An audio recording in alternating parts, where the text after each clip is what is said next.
할렐루야. 오늘 하나님 말씀 로마서 8장 26절부터 30절의 말씀입니다. 로마서 8장 26절부터 30절의 말씀.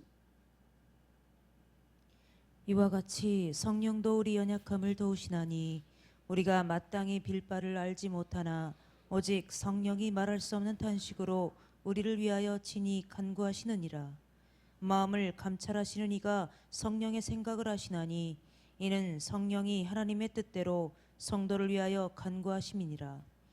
우리가 알거니와 하나님을 사랑하는 자 곧 그 뜻대로 부르심을 입은 자들에게는 모든 것이 합력하여 선을 이루느니라. 하나님이 미리 아신 자들로 또한 그 아들의 형상을 본받게 하기 위하여 미리 정하셨으니 이는 그로 많은 형제 중에서 맏아들이 되게 하려 하심이니라. 또 미리 정하신 그들을 또한 부르시고 부르신 그들을 또한 의롭다 하시고 의롭다 하신 그들을 또한 영화롭게 하셨느니라. 아멘. 할렐루야. 우리 하나님 참 좋으신 하나님이십니다. 지금 이 시간 하나님의 은혜와 평강이 여러분들과 여러분 가정과 직장과 사업장 그리고 여러분들 자녀들까지 하나님의 은혜가 흐르고 넘치도록 채워주길 주의 이름으로 축원합니다. 자, 우리 따라합니다. 나는 예수님 안에서 모든 사람들을 이해하고 용서하고 사랑하겠습니다. 자, 우리 선포 기도 드립니다. 나사렛 예수의 이름으로 명하노니 내 안에 가난의 영, 채무의 영은 떠나갈지어다. 내 앞에 하나님의 축복을 가로막는 모든 악한 영들은 속히 떠나갈지어다. 내 죄로 인해서 나를 떠나갔던 모든 영권, 인권, 물권은 속히 회복되어 돌아올지어다. 할렐루야. 내 안에 있는 모든 가난의 영, 채무의 영은 떠나간 줄로 믿습니다. 하나님의 축복을 가로막는 모든 악한 영들은 다 떠나간 줄로 믿습니다.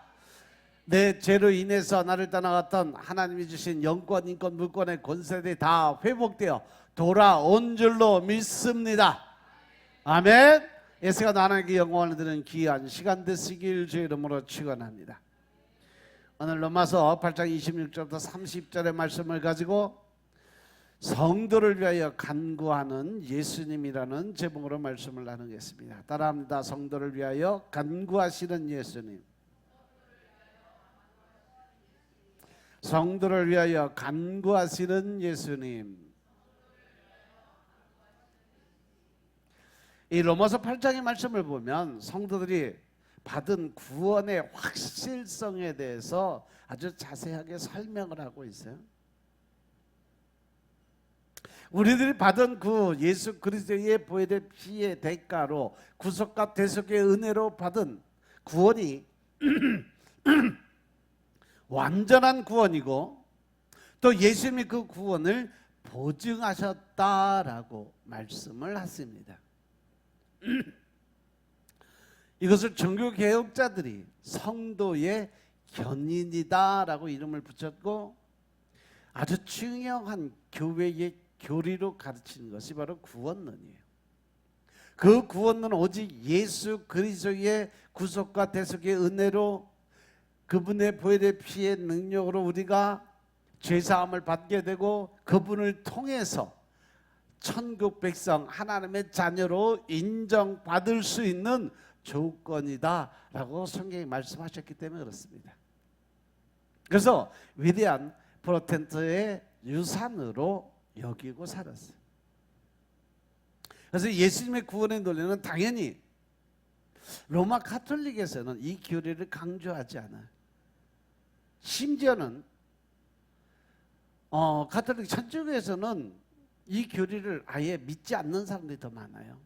왜냐하면 성모 마리아가 무흠하고 또 성녀로서 죄도 없고 깨끗한 사람이라서 예수님을 낳고 그가 하늘나라의 그 보좌로 올라가서 지금도 우리를 자기들을 지키고 있다라고 생각해서 기도도 예수님의 이름으로 기도 절대 안 드려요. 성모 마리아의 이름으로 기도를 드립니다.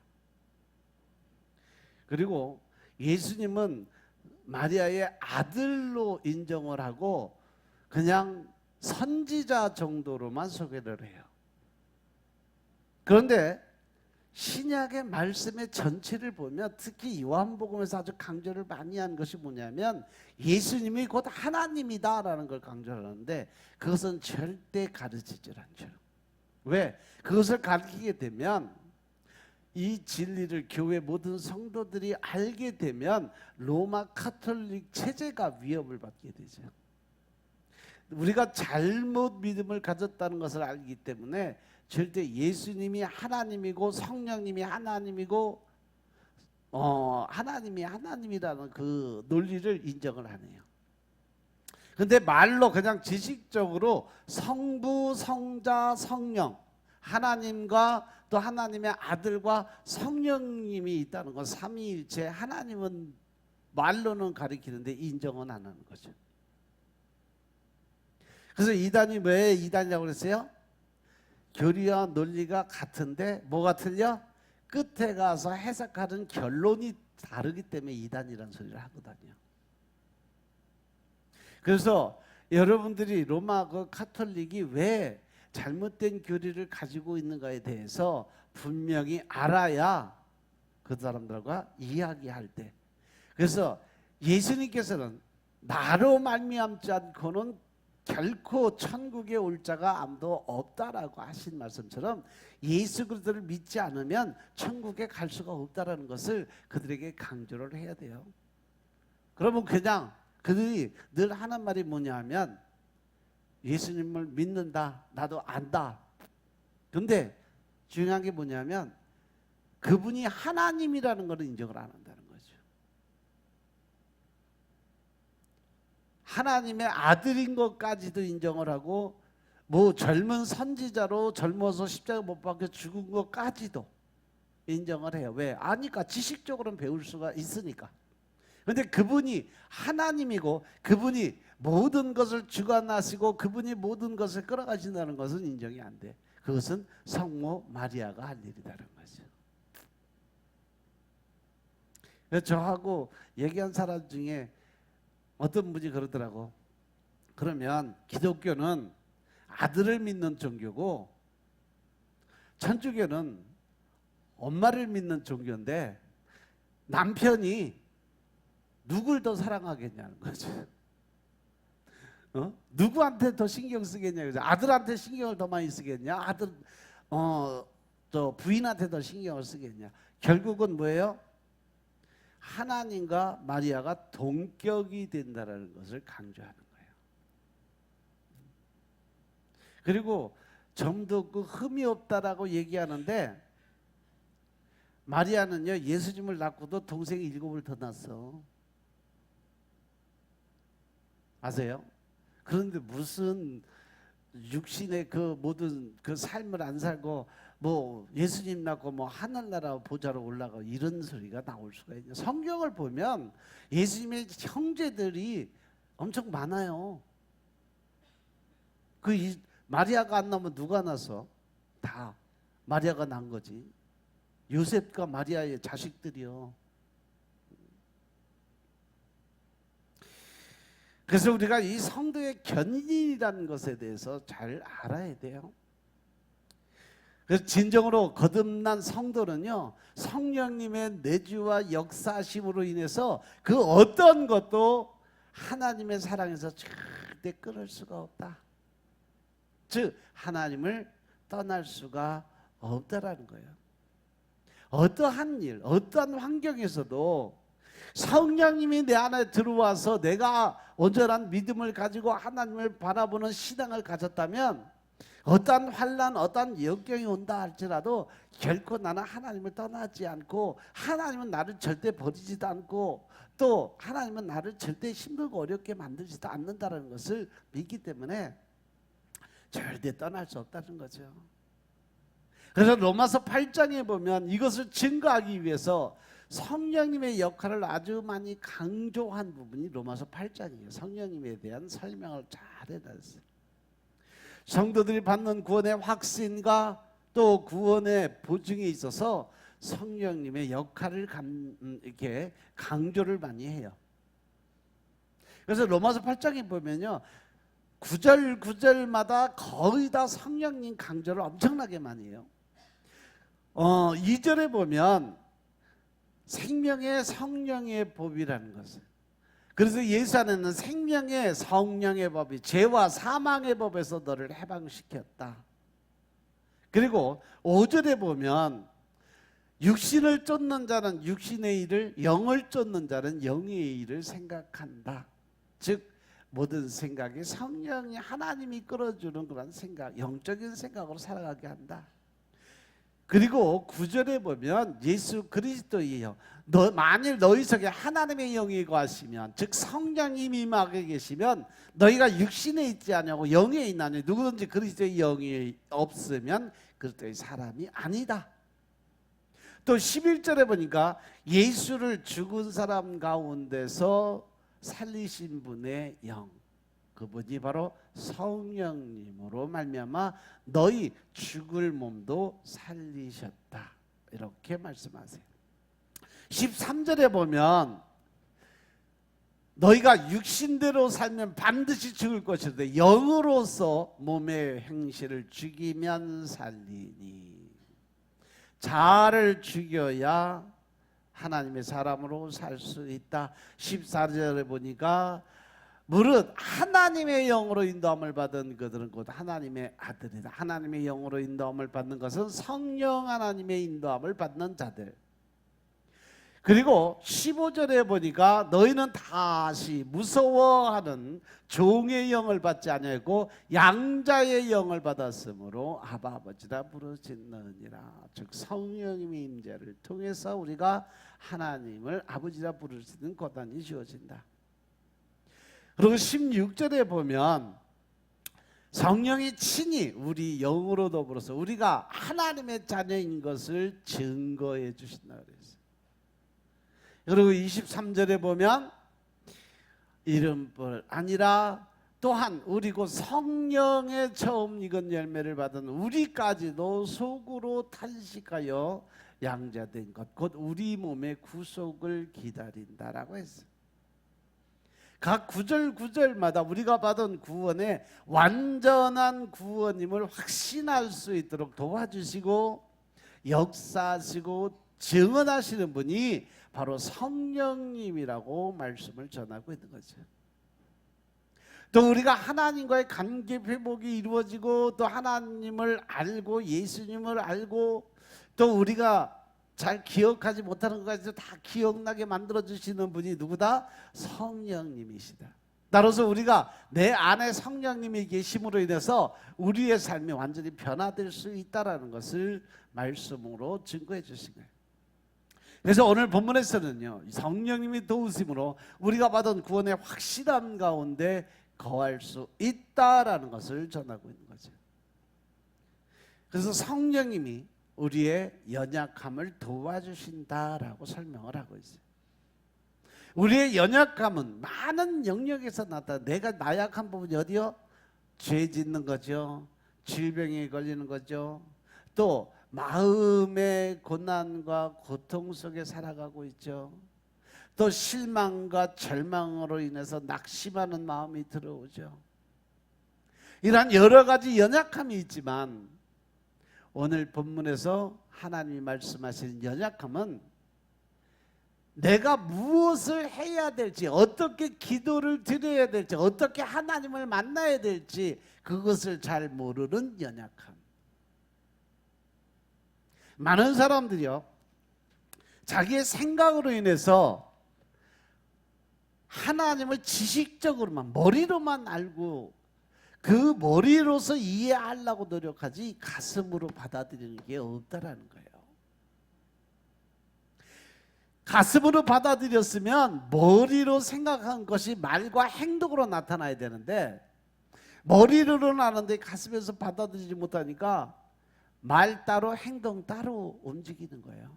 예수님을 믿는다 그러면서 뒤돌아서면 동네 사람들한테 손가락질 받고 다른 직장인들 친구들에게 손가락질 받고 욕먹는 일들만 행하고 살아가는 사람들, 이게 지식적인 믿은 사람의 특성이에요.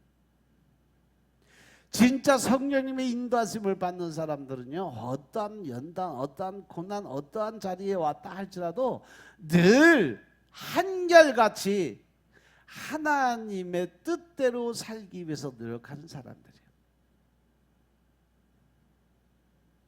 그래서 사람이요, 자아가 살면, 즉 인간의 타락한 이성은요, 절대 하나님 앞에 엎드려서 자기의 본질을 내보이려 하지 않아요. 기도드리는 자체를 싫어해요. 왜? 하나님 앞에 무릎 꿇는 것 자체가 내가 낮아지는 훈련인데 무릎 꿇는 자체를 싫어하는 거죠. 낮아지기 싫어하는 거죠. 왜? 그 안에 뭐가 들었으니까? 자만과 교만이 있으니까. 그러니까 하나님이 말씀하시는 내가 마땅히 무엇을 기도를 드려야 할지 모르는 연약함이 그 안에 들어있다는 거죠. 인간의 타락한 감정과 의지도 마찬가지입니다. 타락한 인간은요, 자신의 감정과 이성 또 의지에 묶여서 기도를 드릴 필요를 못 느끼고 살아간다는 거죠. 하루하루 그냥 말로, 하루하루 그냥 내가 자기 만족에 의한 삶을 살기를 원하는 거예요. 하나님의 자녀일지라도 마땅히 무엇을 기도드려야 할지 알지 못하는 연약함이 있기 때문에 그렇습니다. 모세의 모습을 보면 하나님의 사람 모세도요, 요단강을 건너서 가나안 땅에 들어갈 것을 생각하고 열심히 갔는데 하나님이 요단강 딱 이 바데스가냐 그 광야에서 딱 막아버렸어요. 너 절대 이 요단강 절대 건너지 못한다. 네가 실수한 것 때문에 내가 전에 얘기했지 않냐? 너는 절대 가나안 땅에 못 들어간다고 얘기했으니까 절대 못 들어가.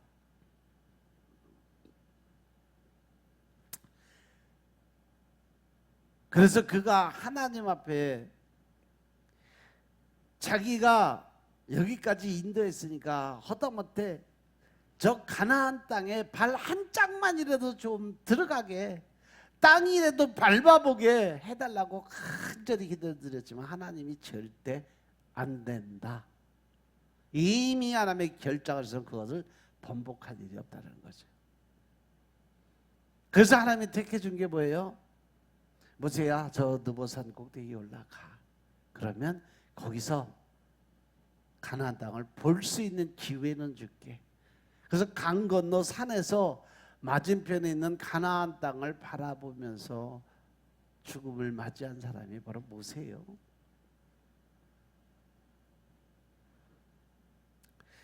광야 40년 동안을 이끌었고 말씀에 순종해서 자기 목숨을 걸고 이스라엘 백성들을 지켰던 이스라엘의 지도자라면 당연히 가나안 땅에 들어가서 볼 수도 있게 만들어주고 살게도 만들어줘야 되지 않겠냐는 거죠. 우리들 생각에는. 그런데 하나님의 생각은 분명히 우리 생각과 틀리다는 겁니다. 하나님은 단호하게 모세에게 그만해라. 네가 여기까지 온 것도 족한 은혜다 라고 말씀하세요. 그리고 다시는 내한테 땡깡 부리지 마. 다시는 내게 말도 하지 말아라 라고 말씀하세요. 이렇게 모세조차도 자신이 무엇을 마땅히 구해야 할지 모르는 사건들도 있어요. 왜? 즉 자기 생각에 앞서가다 보면 하나님의 생각은 늘 뒷전으로 밀려나게 되면 그렇습니다. 따라서 우리가 성령님을 내 안에 모셔드리지 않고 성령님을 통하지 않고는 우린 결코 올바른 기도를 드릴 수가 없다는 거죠. 무엇을 기도드려야 될지 알지를 못한다는 거예요. 그러나 성령님이 우리 마음을 살피셔서 마땅히 구해야 할 것을 구하도록 도와주시는 하나님이심을 믿으시기 바랍니다. 우리가 무엇을 기도드려야 될지 알지 못한다고 해서 하나님의 자녀가 아니라는 뜻이 아니에요. 연약함은 우리가 하나님의 자녀가 아니라는 증거가 아니라 도리어 하나님의 자녀가 됐다는 것은 증거하는 그러한 모습이에요. 그만큼 우리가 낮아진 자가 되고 또 온유와 겸손으로 무장이 됐다는 증거입니다. 성령님이 우리의 연약함을 도우셔서 마땅히 기도 드릴 수 있도록 도와주세요. 그래서 우리가 마땅히 무엇을 기도를 드려야 될지 알려주시는 분, 그 성령님이 도우신다는 것이 우리가 해야 할 모든 것을 일일이 지시하신다는 뜻이 아니에요. 우리가 져야 되고 판단해야 할 모든 것을 빼앗아간다는 것도 아니에요. 성령님이 우리의 기도를 도우시고 기도는 우리가 드리는 겁니다. 성령님은 중보기도로 우리를 도우시는 거죠. 뒤에서 우리가 할 수 있는 길을 열기 위해서 성령님이 중보기도자의 역할을 감당하시는 거죠. 예수님은 지금도 하나님 보좌 우편에 앉아서 우리를 위해서 중보기도를 드리시는 분이심을 믿으시기 바랍니다. 따라서 내가 기도를 어떻게 드려야 될지, 또 어떠한 모습으로 하나님 앞에 기도를 드려야 될지, 또 어떻게 내가 하나님 앞에 나의 모든 것을 아뢰는 그런 기도를 해야 될지 결정을 누가 한다? 내가 하는 겁니다. 단지 그 지혜와 지식과 총명의 영, 즉 하나님을 만나는 방법을 구하는 것은 하나님께 내려놓음을 통해서 성령님이 내게 들어올 수 있도록 모셔드리고 인정했을 때 그 성령님이 알려주시는 지혜와 지식의 총명의 영이 그때 활동을 하게 돼요. 하나님의 자녀들을 돕는 두 분이 계시는데, 한 분은 예수 그리스도시고, 예수 그리스도가 부활 승천해서 하나님 곁에서 우리를 위해 중보 기도하신다고 말씀하셨어요. 예수님은 우리가 할 수 없는 것을 할 수 있도록 도와주시는 거예요. 우리가 하나님의 심판과 진노 앞에 서지 않도록 우리를 변호해 주시고 모든 고발로부터 보호해 주시는 그러한 분이 바로 예수님이세요. 또 한 분이 누구냐? 바로 성령님이죠. 성령님은 우리들 안에, 즉 내 안에 들어오셔서 우리 속에서 우리를 도와주시는 분. 성령님은 우리 대신 도우시는 분이 아니에요. 우리가 할 수 없는 것을 돕는 것이 아니에요. 우리가 할 수 있는 것을 도와주시는 분. 우리가 하나님께 무엇을 구해야 하고 하나님의 주신 구원의 깊은 비밀을 우리가 체험함으로써 완전한 구원을 확신하도록 도와주시는 분. 믿음의 본질에 대해서, 더 나아가서 하나님에 대한 본질을 깨우치고 알게 만들어주는 성령님이 하시는 거고, 어떠한 일에 대해서 내가 자신감을 갖고 그 일을 추진하고 나아갈 수 있도록 도와주시는 분이 예수님의 역할이다. 예수님은 우리가 할 수 없는 것을 대신 도와주시고, 성령님은 우리가 할 수 있는 일을 도와주시는 역할을 하시는 거예요. 두 분 모두 완벽한 병행을 이루면서 하나님의 사랑과 축복을 우리에게 전달해 주기 위해서 일하고 계시는 분이심을 믿으시기 바랍니다. 그래서 성령님은 우리가 마땅히 구해야 할 것을 알려주심으로 도우시는 거예요. 그러나 때로는 우리가 고난 가운데 기도 드릴 수 없을 때, 무엇을 기도를 드려야 될지 모를 때, 그때 우리를 도우시는 성령님과 함께 기도를 드리지 못하면 성령님이 친히 탄식하며 우리를 위해서 기도를 대신 드려주시는 분이시다. 아멘. 때로는 우리가 하나님 앞에 나아가서 아무 말할 수 없을 정도로 지쳐 있을 때, 그냥 아무런 힘이 없어서 하나님의 이름만 부르고 그냥 주님의 전에 와서 이름만 부르고 신음하고 있을 때, 그 신음소리까지도 하나님은 기도로 받으신다는 사실 명심하시기 바랍니다. 성령님이 우리의 마음의 신음소리를 읽으시고 들으시고 우리가 무엇을 기도를 드려야 할지 모르는 상황에서 친히 탄식하며 드리는 기도를 하나님 아버지가 들어주신다는 거죠. 이것처럼 기도라는 것은요, 우리들과 하나님과 성령님, 예수님, 모든 하나님의 권세자들이 모여서 협력해서 선을 이루어가는 것이 바로 기도의 본질인 것임을 깨달으시기 바랍니다. 아멘. 성령님은 하나님의 뜻을 따라 우리를 간구해 주세요. 완전히 주어진 구원을 우리가 날마다 확신 가운데 누리는 방법으로 하나님은 기도를 택하셨어요. 그래서 하나님의 권세와 능력을 사용하고 또 하나님이 주시는 권세와 능력을 받아 사용할 수 있는 권한이 어디서부터 주어진다? 우리가 엎드려 기도 드릴 때부터 하나님의 영원 일을 시작하신다는 겁니다. 그래서 여러분들이 늘 하나님 앞에 나와서 기도 드리고 무릎 꿇어서 기도 드리라는 이유는 바로 여러분들이 만나는 성령님, 여러분들이 만나는 그 하나님을 제대로 알기 위해서 엎드리라는 거예요. 그래서 말씀을 먹으라는 거예요. 영적인 양식을 먹어야 영이 살아 움직일 수 있는 것처럼, 육신의 몸이 움직이기 위해서 밥을 먹는 것처럼 영을 살리기 위해서 영적인 양식을 먹어야 되니까 매일 말씀을 먹고 영에게 활력소를 주고 그것에 더 낮은 자의 모습으로 하나님 앞에 무릎 꿇었을 때 하나님의 영이, 성령님의 은행이 강하게 임하게 된다.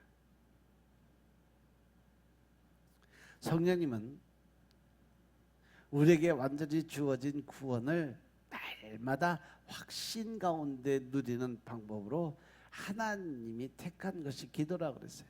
우리가 이 땅 가운데 살아가면서 완전하고 확실하게 또 영원한 구원을 체험하고 확신할 수 있는 통로로 하나님은 우리에게 기도라는 것을 택하게 만들어 주셨어요.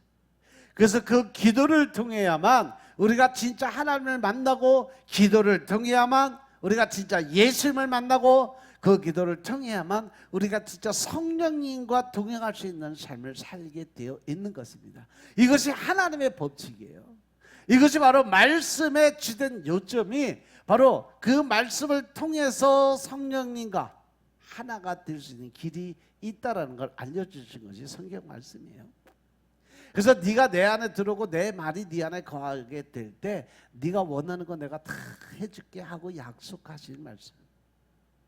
결국 우리가 원하고 뜻하고 바라는 것을 얻기 위해서는 내가 하나님 안에 들어가고 하나님의 말씀이 내 안에 들어올 수 있게, 성령님이 내 안에 임재할 수 있게 준비된 자들만 하나님과의 교통이 이루어질 수 있다는 사실 명심하시기 바랍니다. 아멘. 하나님은 기도를 통해서 많은 확신과 지식을 알려주기를 원하셨어요. 하나님은 그 말씀을 통해서 하나님을 깨우쳐 주기를 원하셨어요. 하나님의 말씀과 기도라는 두 축이 영원한 구원을 이 땅에서 누리게 하는 확실한 통로인 것임을 깨달으시기 바랍니다. 예수님이 진히 이 땅에 계실 때에 많은 기도를 통해서 하나님 아버지와 친밀한 교제를 한 것이 성경 말씀에, 사복음서에 보면 수도 없이 기록이 되어 있어요. 예수님도 어떠한 일을 할 때마다, 사역을 시작할 때마다, 또 어떠한 기적과 이적의 능력을 행할 때마다 늘 먼저 뭐부터 했어요? 하나님 앞에 기도부터 드렸어요. 그 기도를 드림으로 해서 하나님과 영적 교류가 이루어지고, 그 뒤에 성령님의 임재를 통해서 예수님이 말씀하시면 성령님이 그것을 이루어가는 그러한 사역의 본질을 나타냈다는 거죠. 그냥 예수님이 무조건 그냥 말한다로 다 이루어진 것이 아니라 하나님께 기도를 드림으로 성령님의 임재가 됐고, 그 성령님을 통해서 예수님이 말씀하시면 성령님이 그것을 그대로 이루어지는 역사가 기적의 모습으로 나타났던 거죠. 그만큼 기도는 하나님과 관계 회복에서 아주 중요한 자리를 차지하고 있다는 사실 명심하시기 바랍니다. 예수님도 그렇게 기도를 드리셔야 됐다면 우리는 얼마나 더 많은 기도를 드려야 예수님과 같은 능력이 나타날 수 있을까? 우리가 성령님의 도우심을 받아 기도를 드림으로 온전하고 완전하게 그리고 영원한 구원을 누리고 구원을 확신할 수 있을까? 말씀을 통해서 기도를 통해서 하나님과 영적 교류가 이루어졌을 때 우리는 완전한 구원을 체험할 수 있게 됨을 믿으시기 바랍니다. 하나님의 세계, 하나님의 뜻, 하나님의 나라 속으로 깊이 들어가는 체험을 할 수 있는 방법은 오직 말씀과 기도를 통해서만 우리는 하나님을 만날 수 있게 된다는 사실 명심하시기 바랍니다.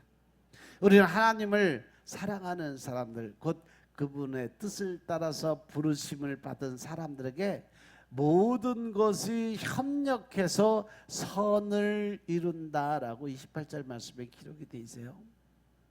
우리가 알거니와 하나님을 사랑하는 자, 그 뜻대로 부르심을 입은 자들에게는 내 뜻이 아니에요. 하나님의 뜻대로 행함이 있는 믿음을 보인 자들에게는 모든 것이 협력해서 선을 이루어 가야 되는 것이 당연한 거다라고 말씀하시는 거예요. 모든 것이 협력해서 선을 이룬다 그랬어요. 어려운 일을 당하면 모든 것이 협력해서 선을 이룰 거야라는 말씀으로 위로하기 쉽습니다. 정말 위안이 되는 말씀이에요. 그런데 이 말씀이 모든 사람들에게 해당되는 건 아니라는 거예요. 그 앞에 대상이 규정이 되어 있어요. 하나님을 사랑하는 사람들에 대해서 딱 범위가 정해져 있기 때문에 그래요.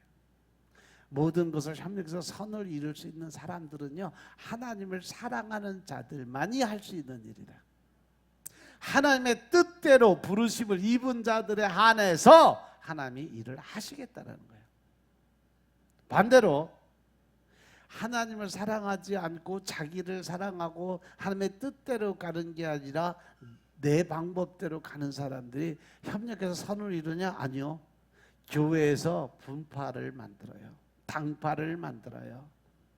하나님을 대적하는 무리를 만들어요.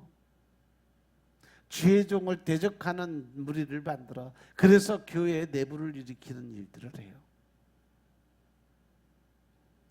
모든 사람들에게 어떻게 하다 보면 잘 될 거라는 낙천주의의 말씀을 하는 것이 아니에요. 지금은 어렵지만 그래도 다 좋게 될 거야라는 세상적인 긍정주의를 말하는 것이 아니에요. 하나님을 사랑하는 사람들에게 해당되는 말씀이에요. 하나님의 뜻대로 부르심을 받은 사람들에게 모든 것이 협력해서 선을 이루어 줄 거라고 약속하시는 하나님의 말씀인 것임을 깨달으시기 바랍니다.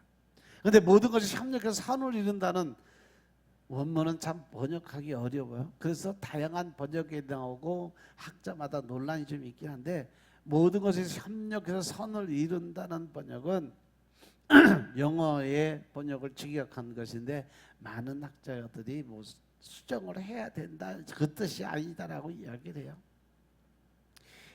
NIV 그래서 성경을 보니까 모든 것 안에 하나님께서 자신을 사랑하는 자들의 선을 위해서 일하신다라고 번역을 해요. 모든 것이 협력해서 선을 이룬다고 하면 모든 것이 저절로 선을 이루는 것처럼 해석될 위험이 있기 때문에 하나님께서 하나님을 사랑하는 자들의 선을 위해서 일을 하신다. 물론 인생의 모든 일 속에 섭리하시는 하나님의 손길과 주권이 있다는 것은 배경이지만 모든 것이 저절로 선으로 이루어가는 것을 오해할 수 있기 때문에 하나님이 일하시는 모습이 그 안에 나타내져야 된다라고 강조를 하는 거죠. 다 나 잘났다, 너 못났다 얘기하는 지식적인 부분이에요. 그냥 우리는 말씀에 기록이 되어 있으면 그것이 성령님이 하시는 일로 그대로 믿고 따라가면 하나님이 일하심을 믿으시기 바랍니다. 아멘. 그러면 선을 이룬다는 것은 뭐예요? 구원받는 거예요. 착한 일, 선한 일을 행한다는 것이 아니라 모든 것이 협력해서 선을 이룬다는 것은 서로 말씀 안에서, 기도 안에서, 영적인 교류 안에서 협력해서 선을 이룬 것이 구원의 길로 들어간다, 이 말씀이에요. 최종적이고 완전하신 구원을 위해서 하나님의 모든 것 안에서 선을, 구원의 역사를 이루어 가신다. 그래서 어떠한 일이 잘 안 될 때 모든 것이 다 잘 될 거야 라고 할 수 있는 맥락의 말이 아니라는 거죠. 이 말씀으로 위안을 받으셨던 분은 실망일지 모르지만 잘 되는 것보다 중요한 것이 우리에게 주어진 완전한 구원을 체험하고 그것을 위해서 하나님이 일하신다는 것을 깨닫고 알아야 우리는 진정한 믿음의 반석으로 들어갈 수 있다. 하나님이 우리를 위해서, 우리의 구원을 위해서 때로는 연단과 고난도 함께 주신다는 거 명심하시기 바랍니다. 우리에게 있어야 할 선이 구원으로 가까이 나아가는 건데 인간의 탐욕이 원하는 방식으로 잘 된다면 구원으로부터 점점 멀어져요. 예수님을 믿고 또 그 믿음 안에서 내가 잘 되는 축복을 받음으로 해서 엄청난 부의 축복을 받았는데 그 부의 축복만 바라보고 하나님의 일을 뒷전으로 가면 그건 결국은 저주가 임한 것과 똑같다라는 거죠. 믿습니까? 하나님의 역사가 바라보는 우리를 위한 선은 이 세상이 아니라 하나님과 가까워지는 거예요. 아멘. 그래서 하나님이 때로는 우리가 즐거워하는 것을 끊기도 하세요. 왜? 자아의 욕심이 커지기 시작하면요, 그 자리에서 끊어버리세요. 세상의 염증을 느끼도록, 세상이 싫어지도록 상처받는 일을 허락하시기도 해요. 왜? 그 영혼을 구원하기 위해서, 협력해서 선을 이루어 가기 위해서, 하나님은 사랑하는 자들의 선을 위해서 일하기 때문인 것임을 깨달으시기 바랍니다. 영국의 존 스토트 박사가 이 말씀 속에 나타난 5가지 흔들릴 수 없는 확신을 정리했는데, 제일 먼저 우리는 우리의 삶 속에서 하나님께서 일을 이루신다는 것을 알아야 된다는 거예요.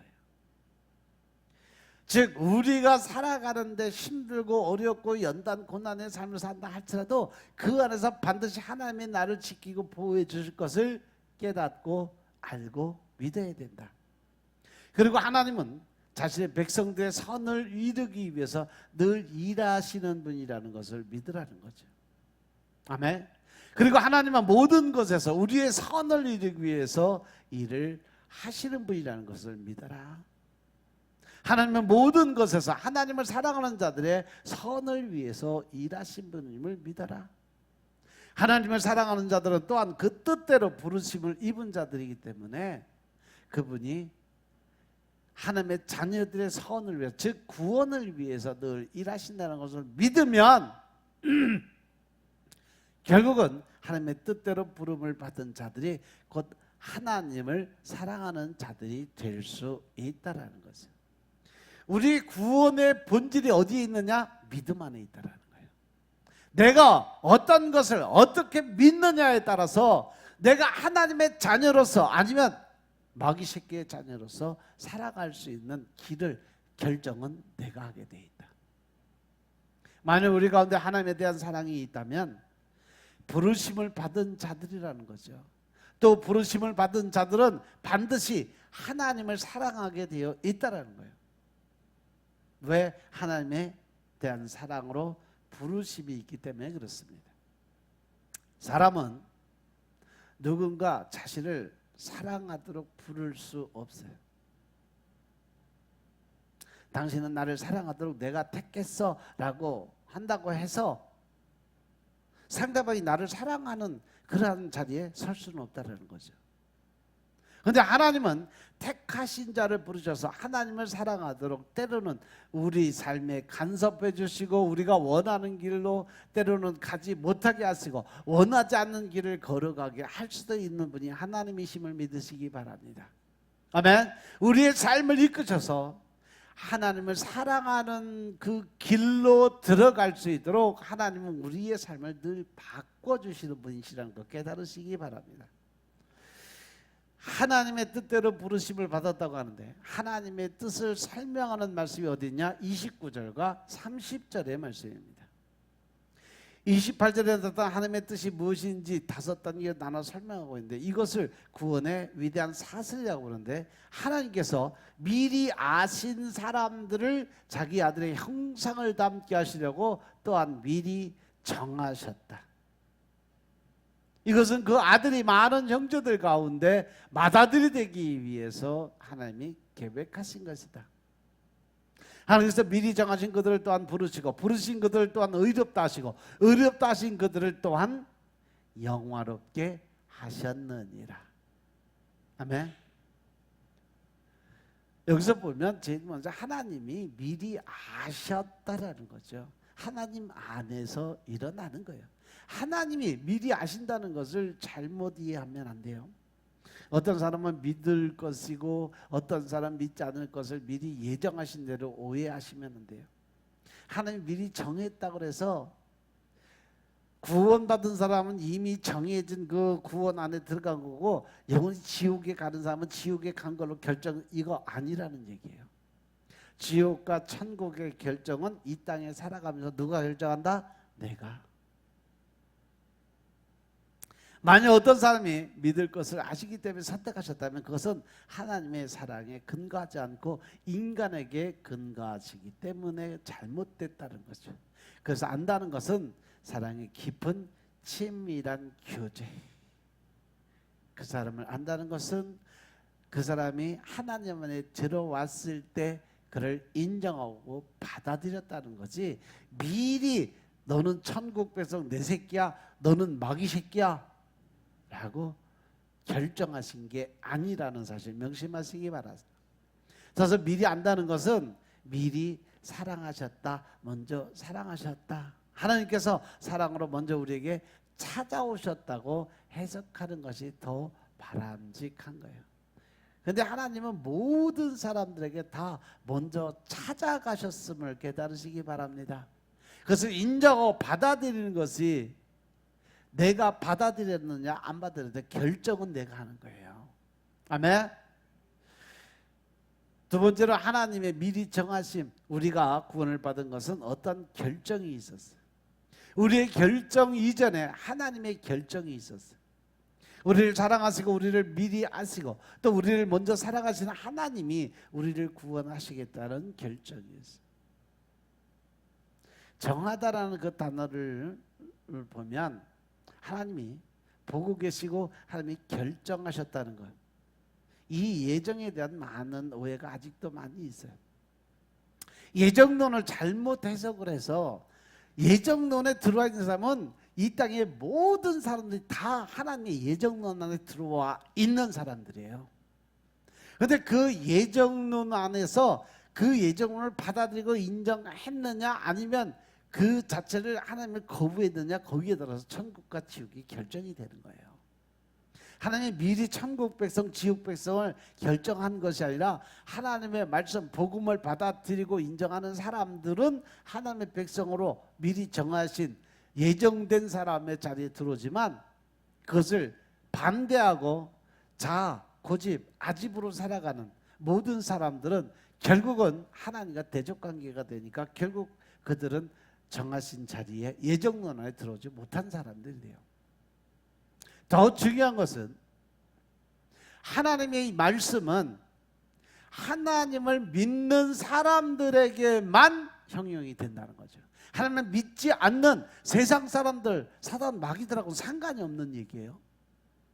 그러면 결론은 뭐냐면 하나님을 믿는, 즉 성도들 중에도 이 예정론 안에 들어오는 사람이 있고 이 바깥으로 나가는 사람들이 있다는 거예요.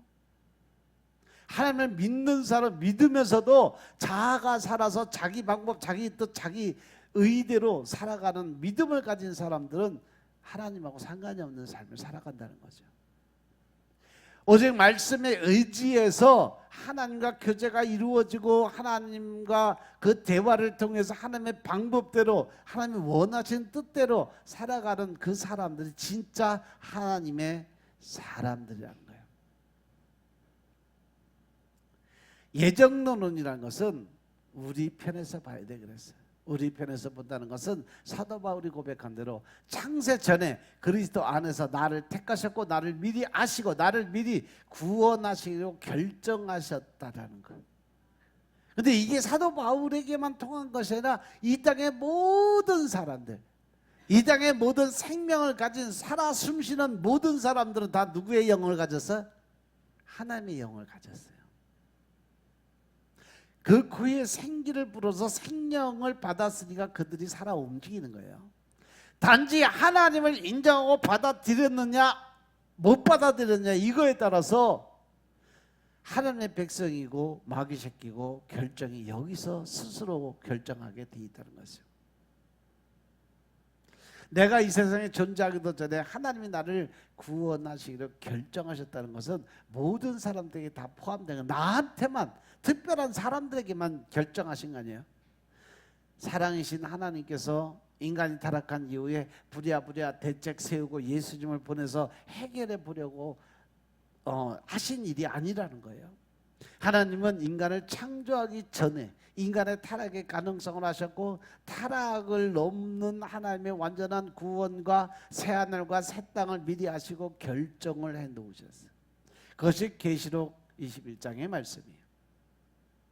바로 이 고백이 구원받은 성도들의 예정론에 들어간 사람들. 그래서 하나님의 선교를 가로막는 것이 아니라는 것입니다. 구원을 받기로 예정되어 있는 사람은 구원을 받을 것이고 구원받지 못한 사람은 구원을 받지 못할 것인데 우리가 왜 복음을 전합니까? 라는 주장은 완벽하게 예정론을 잘못 이해하는 사람들이 하는 얘기예요. 흔히들 가장 많이 하는 얘기가 뭐냐면 아니 하나님이 그렇게 사랑이 많으시고 그렇게 인간을 이렇게 사랑하셔서 끝까지 하나님 백성으로 만들었으면 그러면 천국만 만들지 왜 지옥은 왜 만들어놨냐?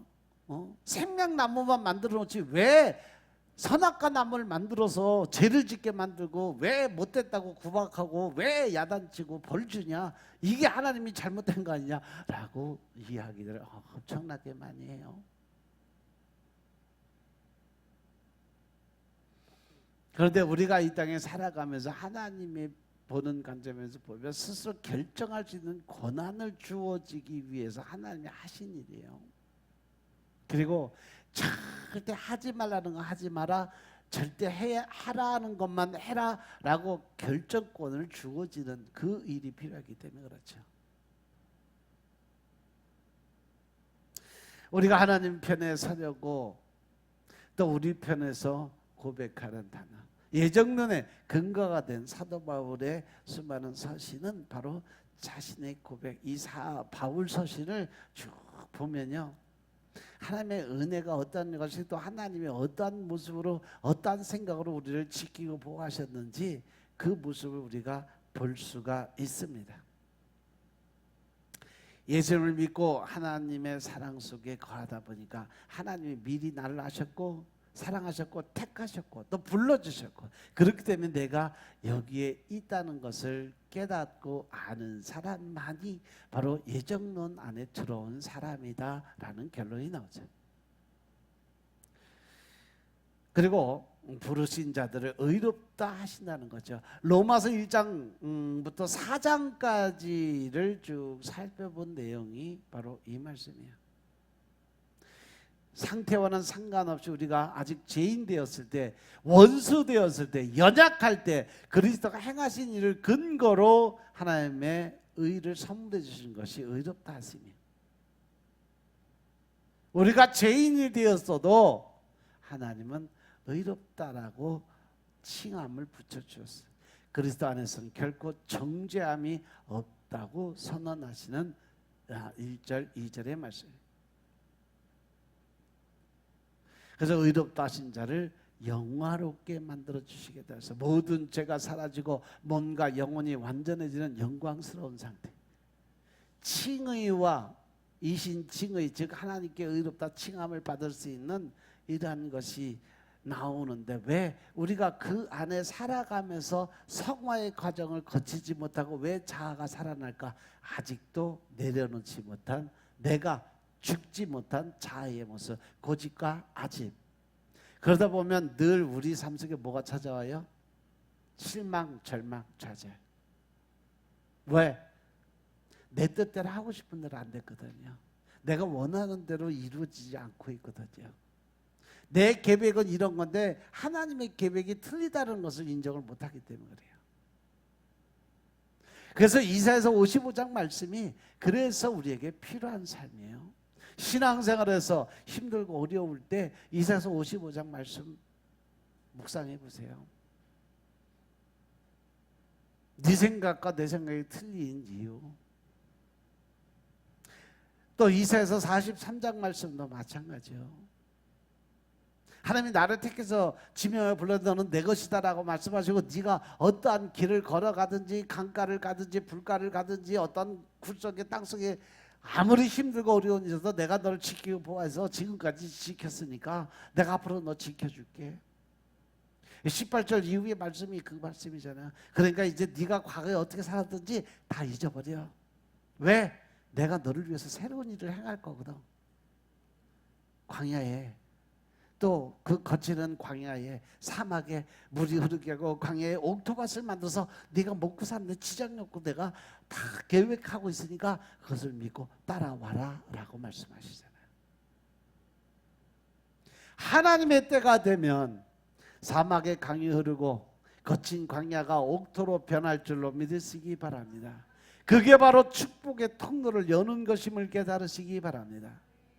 여러분들이 살아가면서 늘 내 자아가 살고 내 욕심이 살고 내 뜻이 살아가면 하나님하고는 관계가 없는 삶을 살 수밖에 없어요. 하지만 다 내려놓고 주님 뜻대로 주님의 원대로 하옵소서 내어 맡겨주면 그 모든 것을 끌어가는 분이 하나님이세요. 근데 그분이 전능자시거든요. 전지하시고 전능하신 그분이 앞에서 끌어가시면 절대 안 되는 일이 없게 된다는 사실 명심하시기 바랍니다. 그래서 죽기 살기로 매달려서 말씀 먹고 기도 드리라는 이유가 하나님의 보좌를 움직일 수 있는 능력은 오직 기도의 힘밖에 없기 때문인 것임을 깨달으시기 바랍니다. 요즘 여러분들 새벽기도 많이 신경 안 쓰시는데 새벽기도도 신경 쓰세요. 하나님이 제가 연초부터 하나님이 하신 것이 올해는 하나님이 이 대전 선생님께 새벽기도를 통해서 내가 새벽에 너를 도우리라 약속하셨다라고 말씀하시고 주신 말씀이 바로 저 뒤에 있는 말씀이요. 내가 너희를 문대 동산같이 신명기 28장 12절 말씀. 그렇게 샘솟는 축복을 너희에게 줄 거야. 그러니까 새벽 제단 열심히 쌓고 기도 열심히 드려서 나와 교제하자라고 약속하신 말씀 기억하시기 바랍니다. 지금 6개월 지나 이제 7월 달 이제 8월 달까지 왔어요. 앞으로 5개월 죽기 살기로 매달려서 하나님 주님의 뜻을 이루옵소서 기도하시기 바랍니다. 나 여호와가 너를 항상 인도에 메마른 곳에서 너의 영혼을 만족케 하며 내 뼈를 견고케 하리니 너는 물된 동산 같고 물이 끊어지지 아니하는 샘물 같을 것이니라. 할렐루야. 하나님이 하시는 약속의 말씀을 분명히 기억하시기 바랍니다. 여러분들이 하나님 말씀하신 걸 하나하나 마음판에 새겨서 그대로 따라가려고 노력하면요 막히는 일이 없어요. 근데 내가 환경 따지고 조건 따지고 사람 따지고 그렇게 살다가 보면 그 자리가 제자리 돌아올 때까지 하나님이 기다리고 계신다는 사실까지도 명심하시기 바랍니다. 안타까운 마음에서 다시 말씀드리는 거예요. 옆 사람한테 같이 인사합시다. 새벽 제단 꼭 쌓읍시다. 말이 안 나오지? 어? 저 집사 말이 안 나오지?